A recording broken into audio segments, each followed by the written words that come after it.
Hey guys, Greek Koukl, chapter 8. So in the last chapter we looked at formal suicide, and in this chapter we look at practical suicide of an idea. And terrible names. In the next chapter we'll look at infanticide and sibling rivalry.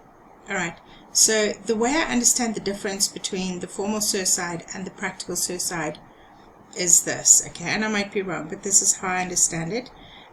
Some points of view fail the pragmatic test. They simply cannot work in real life application, and I think this is the point of difference. There's no logical contradiction, strictly speaking, just a practical one. It seems to me that that's the difference between the formal suicide and the practical suicide, where the formal suicide is really obvious. The contradictions are just obvious. Although, yeah, you can, as I always say, get the book and read it for yourself and figure it out, but that's how I'm understanding it. So let's just move on. So in this type of suicide, you can hold the view, okay, but you can't promote it. That seems to be the difference between the formal suicide and the practical suicide. So when you try to promote it, when you try to go to the practical level with it, it doesn't stand, it doesn't hold, okay? Whereas, you know, in your mind you can kind of try and hold on to it and it would feel right or sound right, but it's not going to stand the practical test. Where the other one, the logical incongruence, the contradiction is just really more obvious. I think that's the difference between the two. Maybe someone else can explain it better.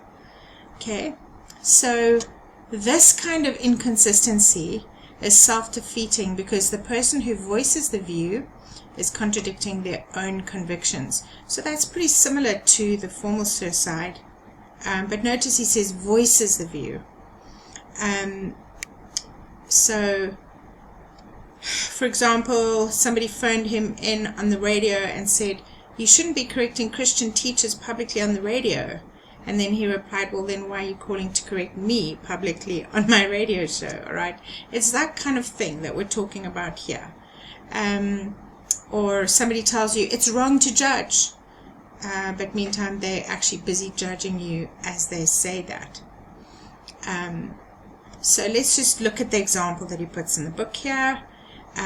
So fictitious guy called Lee, fictitious guy called Greg. Lee says, "I'm not a homosexual, but I think it's wrong to condemn anybody for that." Greg, "Well then why are you condemning me then?" "What?" I said, "Why are you condemning me if you think it's wrong to condemn people?" "Well, I'm responding to the fact that a lot of Christians condemn people." "I understand, and it sounds like you're condemning me because I just condemned homosexuality as wrong." "Yes, I am. You're supposed to love everybody." Can you hear this conversation going on? Greg, like, wait a minute, you're not listening to yourself. You just said it's wrong to condemn people, and now you admit that you're condemning me. Okay, so can you see that's the whole thing with this practical suicide? It practically fails.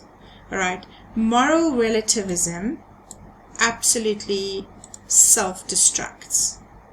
Okay, so for example, the person will say, "You shouldn't force your morality on other people." And we may ask, why not? And what can you say? Well, because it's wrong. Okay, so now you're not a moral relativist anymore. You just decided that something can be wrong or right. And so moral relativism will just always fail in this manner. And the thing that stood out for me, though, before I go there, let's just look at Romans 2:1, because Koukl points out that he thinks this is what was being referred to by Paul when he said in Romans 2:1, "Therefore you are without excuse, every one of you who passes judgment, for in that you judge yourselves. For in that you judge another, you condemn yourself." Okay, for you who judge practice the same thing. So I think Koukl's pointing out that he thinks that in Romans 2:1, this is what was going on. This is the kind of thing that Paul was referring to. The moral relativist, it just fails.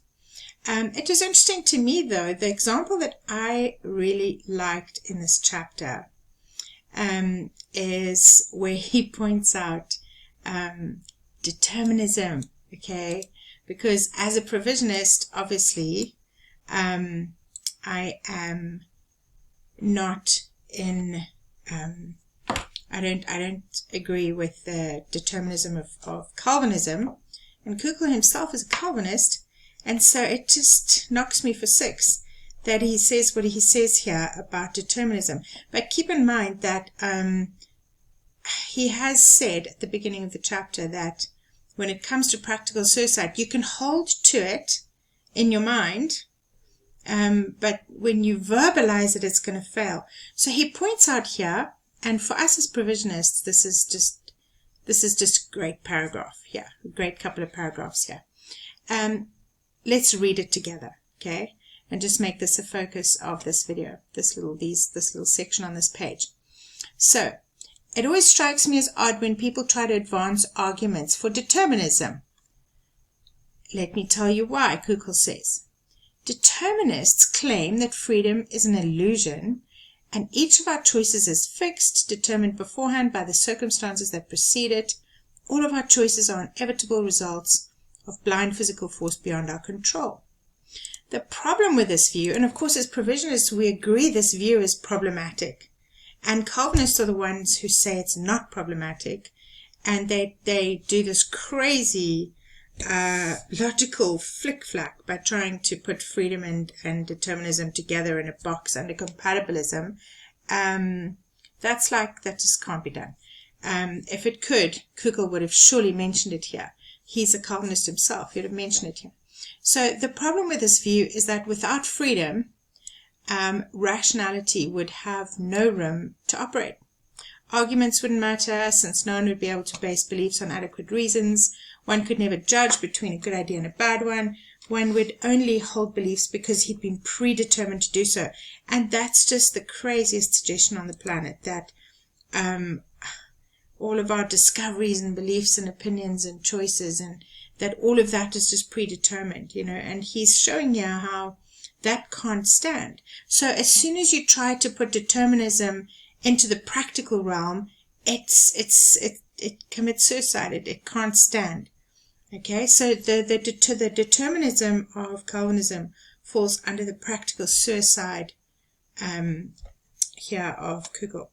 So he says that's why it's odd when someone tries to argue for determinism, because the very idea that you're arguing, you see, it just doesn't make sense. If determinism were true, then the person arguing for determinism would have had to be determined to believe in it, while the others would have had to be determined to disagree, and we'd have to admit that reasons don't actually then matter, because we're all just determined to have this opposite opinion to each other, and so actually then it doesn't matter what anybody thinks, and trying to think the issue through would then just actually be a waste of time, because we've just been determined to have our opinions, and it doesn't matter to try and reason or argue, because what are you going to achieve? You're just going to have the opinion that you were determined to have. And so determinism is practical suicide. So although it is theoretically possible that determinism is true, and I think he just says that because he's a Calvinist. So anyway, this falls under the banner of the practical suicide. He says that those practical suicide things, you can sort of hold to it in your mind if you want to, but the minute you try to make it practical, it's going to fail. So you may feel that there's no internal contradiction, but I think that's only if you're not thinking it through, because if you think it through and you try to put it in the practical, it doesn't work. So I don't know how you can even have a practical suicide where it's okay in your mind, but it's not okay in the practical realm. I don't get that. I honestly think there's a possibility that this little feature of his tactics has been put in really to accommodate the fact that he wants to hold to determinism. I mean, that's a possibility, right? So he continues to say, as far as I can tell, no one could even know if it were true. Every one of our thoughts, disposition. Now, I mean, no one could know if it's true. Well, Test it in the practical realm. Test it against reality, and you'll quickly know if it's true or not. It doesn't work in reality. So, yeah, he says, every one of our thoughts, dispositions, and opinions would have been decided for us by factors completely out of our control, and therefore in practice, arguments for determinism are self-defeating. Okay, so that's the essence of this chapter, practical suicide. So he says that there's the formal suicide when it's obviously a contradiction, and then the practical suicide is when it's not internally contradictory. And I really I'm struggling to get this. Okay, that's what this chapter says. We've discussed it. So he says that these practical suicide ones are only self-defeating in practice. The view can be believed, but not acted on or promoted. All right, I think that's a contradiction in itself. I think that's a formal suicide statement right there, in my opinion. Okay, guys, that's chapter 8 of Koukl Tactics.